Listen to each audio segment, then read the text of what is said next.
ఒక వంటతో వచ్చింది మీ అక్కోయ్. ఆకాశంలో ఉంటుంది చుక్క, ఈ రోజు మన ఇంట్లో ఉంటుంది ముక్క. సర్లే కానీ ఈ రోజు మీ ఇంట్లో స్పెషల్ ఏంటి అంటారేమో. మా ఇంట్లో అయితే మటన్ కర్రీ, కానీ చికెన్ వీడియో చూపెడుతున్నా మీకు. ఇది నేను తీసిందే, కాకపోతే 1 వీక్ బ్యాక్ తీసింది. ఇంకా చికెన్ కర్రీ అయితే తెచ్చారు. జాయింట్లు అయితే పిల్లల కోసం కొట్టించారనమాట. చికెన్ పకోడీ అయితే చేస్తున్నాను.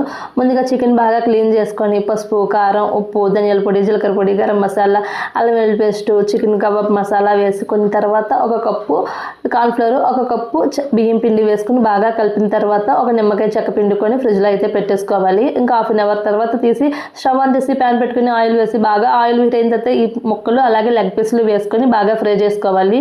చికెన్ కబాబ్ అయితే మాత్రం సూపర్ టేస్టీగా వచ్చింది. ఒకసారి మీరు కూడా ట్రై చేయండి. సండే కదా, ఏంటి స్పెషల్ మీ ఇంట్లో అయితే మాత్రంగా, మా ఇంట్లో అయితే మాత్రంగా మటన్ అలాగే బగారన్నం. కాకపోతే ఇది లాస్ట్ వీక్ వీడియో అనమాట. ఇక్కడ మా బాబు అయితే రివ్యూ చేస్తున్నాడు. అమ్మ సూపర్గా ఉంది అన్నాడు. అప్పటికి వాడు తిని 1 వీక్ అయ్యింది, అందుకే వాడికి అలా కనిపిస్తుంది.